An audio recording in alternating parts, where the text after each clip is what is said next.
নমস্কার, স্যান্দন টিভির পর্দায় আপনাদের সকলকে স্বাগত। সাথে আছে আমি দীপান্বিতা। চলে যাব বিস্তারিত সংবাদে। সাত রামনগর বিধানসভা কেন্দ্রের ২১ নং বুথে আয়োজিত প্রধানমন্ত্রীর ১১০তম মন কি বাত অনুষ্ঠানে অংশ নিলেন প্রদেশ বিজেপি সভাপতি রাজীব ভট্টাচার্য। তিনি অনুষ্ঠানে অংশগ্রহণ করে প্রদীপ প্রজ্বলন করেন। তারপর কার্যকর্তাদের সঙ্গে তিনি প্রধানমন্ত্রীর মন কি বাত শুনেন। মন কি বাত শোনার পর প্রদেশ বিজেপি সভাপতি সংবাদ মাধ্যমের মুখোমুখি হয়ে বলেন, সমাজের জন্য এই মন কি বাত অনুষ্ঠানে কথা বলে প্রধানমন্ত্রী। কার্যকর্তাদের উদ্দেশ্যে সকলের সমাজের সাথে কাজ করতে নির্দেশ দেন। রাজীব ভট্টাচার্য আরও বলেন, সমাজের অন্তিম ব্যক্তি পর্যন্ত সরকারি সুযোগ সুবিধা পৌঁছে দিতে চাইছেন তিনি। দেখুন, আজকে আমাদের দেশের যশস্বী প্রধানমন্ত্রী নরেন্দ্র মোদীজি ১১০তম মন কি বাত অনুষ্ঠান অনুষ্ঠিত হয়েছে।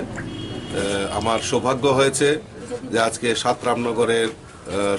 রামনগর বিধানসভা কেন্দ্রের ২১ নম্বর বুথে আজকে এই ১১০তম মন কি বাত অনুষ্ঠান শোনার এবং বুথের যারা কার্যকর্তা, মণ্ডলের কার্যকর্তা, আমার সিনিয়র কার্যকর্তা সকলকে নিয়ে এখানে মন কি বাত অনুষ্ঠান অংশগ্রহণ করতে পেরে আমি নিজেকে ধন্য মনে করছি। রবিবার ধলেশ্বর নতুন পল্লী স্থিত ভলকান ক্লাবে এক রক্তদান শিবির অনুষ্ঠিত হয়। শিবিরে প্রধান অতিথি হিসেবে উপস্থিত ছিলেন সমাজসেবী রাজীব ভট্টাচার্য। তিনি প্রদীপ প্রজ্বলনের মধ্য দিয়ে রক্তদান শিবিরের শুভ উদ্বোধন করেন। সঙ্গে উপস্থিত ছিলেন আগরতলা পুর নিগমের মেয়র দীপক মজুমদার, আগরতলা পুর নিগমের ২৩ নং ওয়ার্ডের কর্পোরেটর মণিমুক্তা ভট্টাচার্য সহ অন্যান্যরা। সমাজসেবী রাজীব ভট্টাচার্য বক্তব্য রেখে বলেন, উদ্যোক্তারা যে রক্তদান শিবিরের আয়োজন করেছে তার অত্যন্ত প্রশংসনীয়। কারণ এই ধরনের কাজ সমাজের জন্য অত্যন্ত মূল্যবান। কিন্তু ৮০-এর দশকে রাজ্যের ক্লাবগুলোর মধ্যে শক্তি প্রদর্শন হতো, বর্তমানে এর পরিবর্তন হচ্ছে।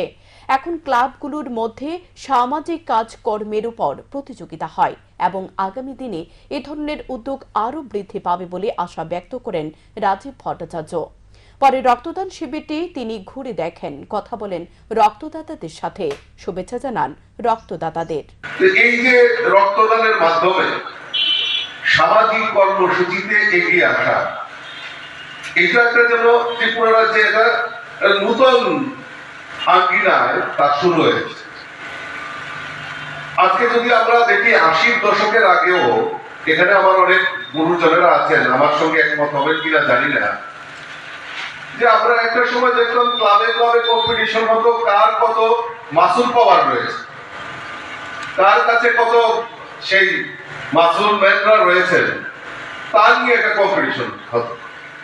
কিন্তু ধীরে ধীরে এখন এই সমাজ পরিবর্তন হওয়াতে আমরা একটা নতুন জিনিস দেখছি যে সামাজিক কাজে কে কত অগ্রসর হতে পারে।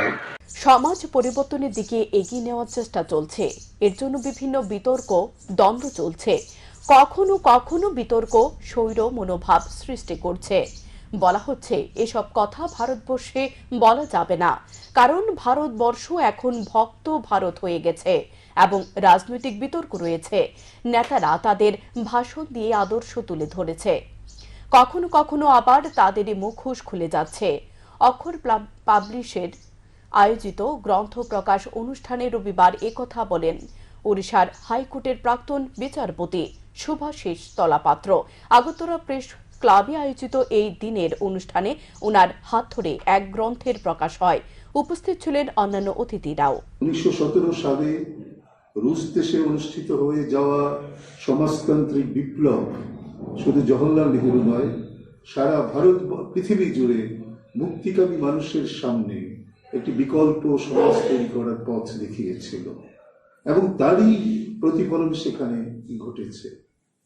এবং আজকেও আমাদের যে সমাজ পরিবর্তনের যে বিভিন্ন স্তরের দিকে আমরা যাওয়ার চেষ্টা করছি, সেখানে নানাবিধ দ্বন্দ্ব, বিতর্ক, কখনো কখনো বিতর্ককে ছাপিয়ে একটি স্বৈর মনোভাব তৈরি হচ্ছে যে এইসব কথা ভারতবর্ষে বলা যাবে না।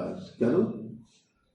ভারতবর্ষ এখন ভব্য ভারত হয়ে গেছে। তার মানে আমি জানি না, ভব্য শব্দের নির্দিষ্ট সংস্কৃত ভাষায় তার একটি অর্থ আছে। ভব্য মানে হচ্ছে একটা শালীন দেশ তৈরি হচ্ছে ভারতবর্ষ। লোকসভা নির্বাচনে কংগ্রেস এবং তীব্রামথার মধ্যে যদি জোট হয় তাহলে এর প্রভাব পড়বে না ভারতীয় জনতা পার্টির উপর, কারণ ভারতীয় জনতা পার্টি জনগণের স্বার্থে দায়িত্ব পালন করে চলেছে। গত বিধানসভায় নির্বাচনের আগে কংগ্রেস এবং সিপিআইএম জোট হয়ে লড়াই করেছে, কিন্তু মানুষ ভারতীয় জনতা পার্টিকে সমর্থন করেছে এবং উপনির্বাচনেও সেটা আরও একবার স্পষ্ট হয়ে গেছে। রবিবার এক অনুষ্ঠানে গিয়ে কংগ্রেস এবং তীব্রামথার জোটের সম্ভাবনার প্রসঙ্গে সাংবাদিকের প্রশ্নোত্তরে কথা জানান প্রদেশ বিজেপি সভাপতি রাজীব ভট্টাচার্য। না দেখুন, এই ব্যাপারে আমার কাছে জানকারি নেই। আমার কাছে যেটা আপনাদের মাধ্যমে দেখেছি বা বিভিন্ন মাধ্যমে দেখেছি, এটা আমাদের কাছে বড় চ্যালেঞ্জ না, কারণ দল আমরা প্রস্তুত রয়েছে। আমরা আমাদের মোদিজি এই ত্রিপুরা রাজ্যের ডেভেলপমেন্টের জন্য যে কাজ করেছে তার নিরিখে দাঁড়িয়ে, এবং আমাদের ডাবল ইঞ্জিনের সরকার, রাজ্যের মাননীয় মুখ্যমন্ত্রীর পৌরোহিত্যে যে সরকার, এই সরকার মানুষের জন্য যে কাজ করেছে, সদ্য আমরা দেখেছেন আমাদের মাননীয় মুখ্যমন্ত্রী হাত ধরে মুখ্যমন্ত্রী জন আরোগ্য যোজনা 5 লক্ষ টাকা পর্যন্ত গরিবদের চিকিৎসা, এবং শুধু গরিব নয়, সমাজের প্রত্যেকটা অংশের মানুষকে এই সুযোগের আওতায় আনা হয়েছে। 5 লক্ষ টাকা পর্যন্ত তাদের চিকিৎসার দায়ভার রাজ্যের মুখ্যমন্ত্রী কাঁধে তুলে নিয়েছে। কাশীপুর অরবিন্দ সংঘ ক্লাবের উদ্যোগে মুখ্যমন্ত্রী জন আরোগ্য যোজনা শিবিরের আয়োজন করা হয় রবিবার। উপস্থিত ছিলেন ক্লাবের কর্মকর্তা। মুখ্যমন্ত্রী ডক্টর মানিক সাহা এবং এলাকার বিধায়ক রতন চক্রবর্তীর আহ্বানে সাড়া দিয়ে এই অনুষ্ঠানের আয়োজন করা হয়েছে। এতে উপকৃত হবে সাধারণ মানুষ। এটা আমাদের মুখ্যমন্ত্রী জন আরোগ্য যোজনার যে পরিকল্পনাটা এসছে, ওটা মানুষের কাছে সহজলভ্যভাবে পৌঁছে দেওয়ার জন্য আমাদের এই ক্লাব শ্রী অরবিন্দ সংঘ থেকে উদ্যোগ নেওয়া হয়েছে। এখানে আমাদের টার্গেট আছে 300 থেকে 350 লোককে আমরা এই প্রকল্পে অন্তর্ভুক্ত করবো। এখন পর্যন্ত 250 লোক অন্তর্ভুক্ত হয়েছে। যারা এসছে ওদের যে আয়ুষ্মান কার্ড এখানে রেজিস্ট্রেশন করিয়ে ওদেরকে আয়ুষ্মান কার্ড বিতরণ করা হবে। রকিধর আমাদের ক্লাবের নাম শ্রী অরবিন্দ সংঘ, আমি ক্লাব সম্পাদক করা হইতেছে। এটা আমাদের ক্লাবের উদ্যোগে করা হচ্ছে। আজকের অনুষ্ঠানে আমাদের কাউন্সিলর নিমন্ত্রিত ছিলেন, আমাদের মাননীয় বিধায়ক শ্রী রতন চক্রবর্তী মহোদয় নিমন্ত্রিত ছিলেন। বিভিন্ন কাজের উদ্দেশ্যে বাইরে বহিরাজ্যে আছে, আসতে পারেন না, কিন্তু উনি যথেষ্ট সহযোগিতা করেছেন, আমাদেরকে সাহায্য দিয়েছেন। ওনার আমরা আজকে এই প্রোগ্রাম করতে সক্ষম হয়েছি। ফটিকরাইয়ের স্থানীয় বিধায়ক তথা মন্ত্রী সুধাংশু দাসের উদ্যোগে ফটিকরাই উচ্চতর মাধ্যমিক বিদ্যালয়ের মাঠে আয়োজিত মিলন মেলায় অংশ নিতে রাজ্যে এলেন গায়ক আশকিং।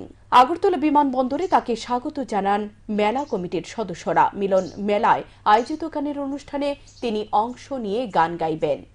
कल नहीं सोया, शो था भुवनेश्वर में, पर मैं बहुत एक्साइटेड हूँ। ऑब्वियसली मेरा काम जो है ना, बहुत एक ब्लेसिंग बोल सकते हैं कि मैं जो भी ऑडियंस है, लाइक 2 घंटे के लिए मैं उन लोग को एंटरटेन करता हूँ। जो भी जितना भी प्रॉब्लम्स है, तो 2 घंटे के लिए आप भूल सकते हैं और just enjoy, connect.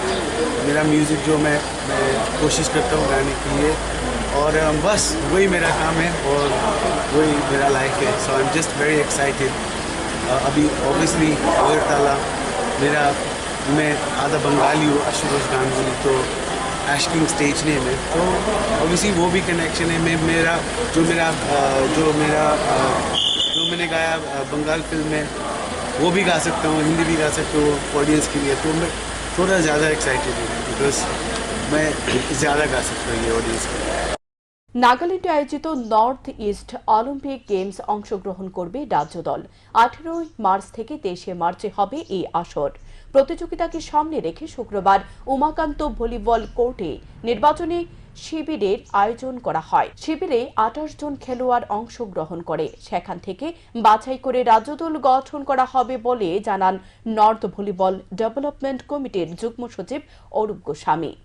Olympic Games 2024 is going to be held in Nagaland from 18th to 23rd of March this year.